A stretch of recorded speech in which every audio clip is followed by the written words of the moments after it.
Okay, in this activity, we are going to explore transformations. So we're first going to look at our parent function. So if I were to replace the x squared with negative 2 squared, negative 1 squared, 0 squared, 1 squared, and 2 squared. So negative 2 squared is 4, negative 1 squared is 1, 0 squared is 0, 1 squared is 1, and 2 squared is 2. So these are the coordinates for our parent function. And we can go ahead and plot each of these points. So at negative 2, 4, negative 1, 1, 0, 0, 1, 1, and 2, 4. And connect those points. Whoops. Don't know what happened there. There we go. And then, so this is our parent function, y equals x squared, or f at x equals x squared. Okay, so we're going to look at what happens when we move our parabola. So our parent function, so the value of k here, so there's nothing after the x squared, so we could put plus 1, or not plus 1, sorry, plus 0. So 0, this parabola has a positive a value, so it opens up. The vertex is at the origin, so 0, 0. And we know this because there is no movement left or right. The axis of symmetry is x equals 0. And is it congruent to the original parent function? Yes. Okay, so we just did that one in our previous slide, okay? So if I imagine that I folded my parabola in half, my AOS, my axis of symmetry, is right down the middle at x equals 0. All right, the value of k this time is 2. So 2, again, my parabola opens up. The vertex this time is 0, 2. Okay, so x is equal to 0. And yes, it's congruent to the parent function. Okay, next we have plus 4. So if we were to put this into Desmos and type in x squared plus 4, we would notice our parabola shifting up 4 units from the parent function. So 0, 4 is the vertex. X is equal to 0, and yes, it's congruent to the parent function. Okay, this time we have negative 1. So the k is negative 1. Our parabola still opens up because the a value is positive. We have 0, negative 1 as the vertex. X equals 0. And yes, congruent to the x squared. Okay, and then last but not least, negative 3 is the k value. Parabola opens up. 0, negative 3, and x equals 0. And yes is congruent to the parent function. All right, so in conclusion, the graph of f at x when x squared plus k moves up when k is positive, that's a p, and down when k is negative. So this is called a vertical translation, VT, or sometimes it's called a vertical transformation. Okay, let's take a look at what happens when our parabola has x minus 2, for example, in a bracket. Okay, so again, you can plug this into Desmos, so y equals x minus 2 squared. And you'll notice, so the h value this time is negative 2, but the sign actually switches here. So we're going to put a positive 2 here. Parabola still opens up. The vertex this time is 2, 0. There is no k value. So the vertex, remember, is h, k.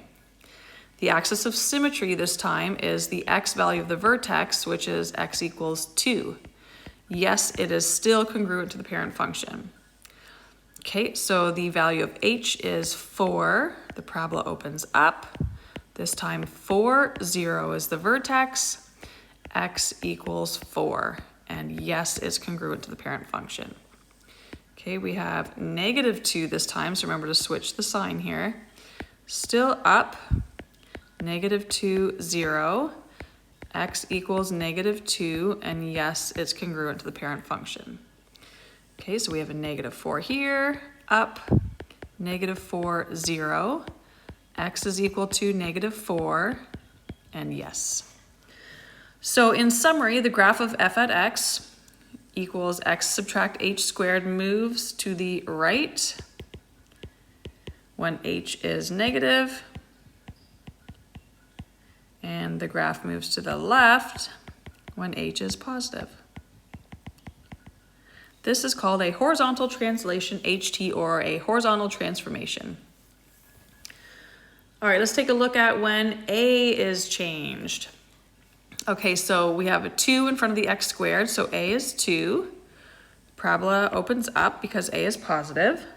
The vertex is the origin. And x equals 0 is the AOS, the axis of symmetry. But this time, our parabola, if we plug this into Desmos, y equals 2x squared, is going to be narrower or skinnier than the parent function. So no, this is not congruent. Okay, next we have a third is the a value. Parabola still opens up because a is positive. This time we have a horizontal transformation. So we would have -3, 0 as the vertex. So remember that's the h. So x is equal to -3. And our parabola this time, if we plug this into Desmos, y equals 1/3 times x plus 3 squared. Our parabola is wider than the parent function. So no, it's not congruent. Okay, this time we have a -2 as the a value. Whoops, that's a negative. Parabola opens down this time. Origin is the vertex, 0, 0. So the h value, so x equals 0. And this time, congruent to the parent function, no, because our parabola is inverted and it's narrower. So no again. Okay, so -1/2 next, opening down. Vertex is the origin. X equals 0. And this time our parabola is opening down and it's wider, so no, not congruent. Okay, so in summary, the graph f at x is equal to ax squared is stretched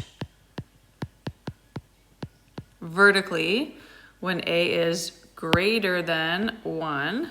This is called a vertical stretch, or VS. The graph of f at x is equal to ax squared is compressed vertically when a is between 0 but not including, so a is between 0 and 1. So in other words, it's a fraction or a decimal, like a third or a half or a quarter or 0.5 or something like that. This is called a vertical compression, so VC. So the graph of f at x equals ax squared is reflected in the x-axis when a is less than 0. So anytime we have a negative, this is called a reflection. The axis of symmetry is x equals h, so whatever the h value, so the x, that's the x of the vertex. And the vertex is hk. All right, so let's put it all together and we'll look at a couple transformations here. So I'm just gonna start with my list. A, H, K. What's the vertex? What's the AOS? Okay, so A is equal to -3, H is 0, K is 0, so the vertex is 0, 0, and the AOS is the x value of the vertex, so x is equal to 0. Because it's negative, we have a reflection in the x-axis.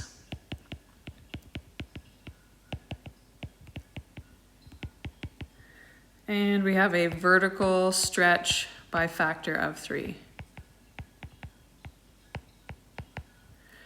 Okay, next.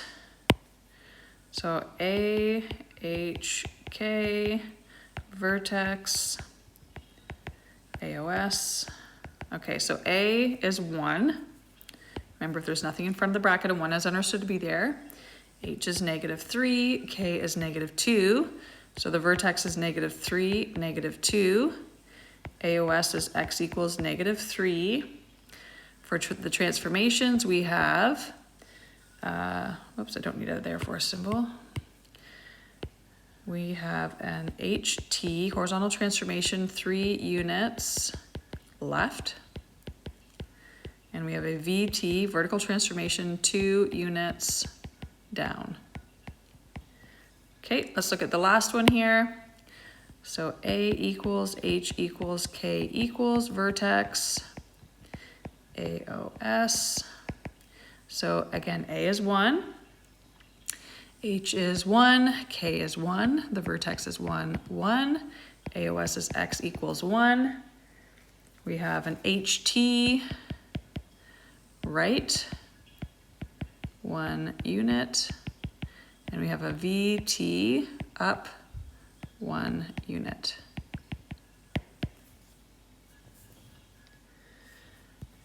Okay, so if we were to graph this, we're going to use something called the step pattern. So from our parent function, if we start at the origin, our parent function has the points 1, 1, negative 1, 1, 2, 4, and negative 2, 4. So this is our parent function.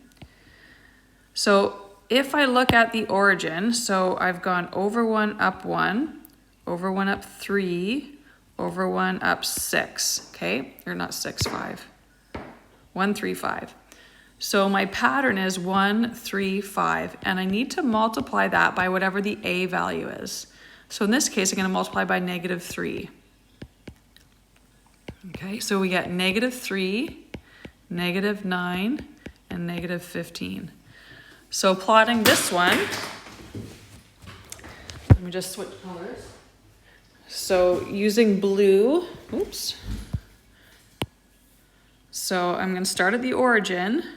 So I'm going to go over 1, down 3, over 1, down 3 on the other side, over 1, down 9, 1, 2, 3, 4, 5, 6, 7, 8, 9.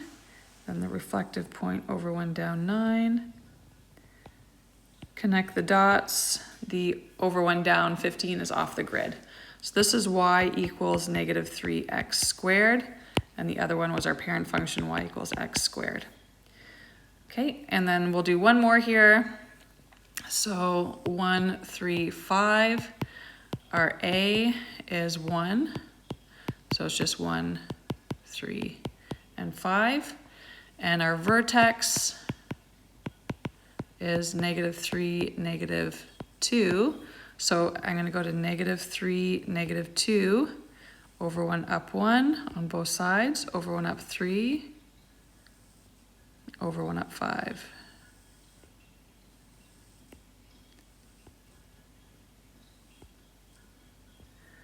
So that's the y equals x plus 3 squared minus 2. Okay, that's it for today.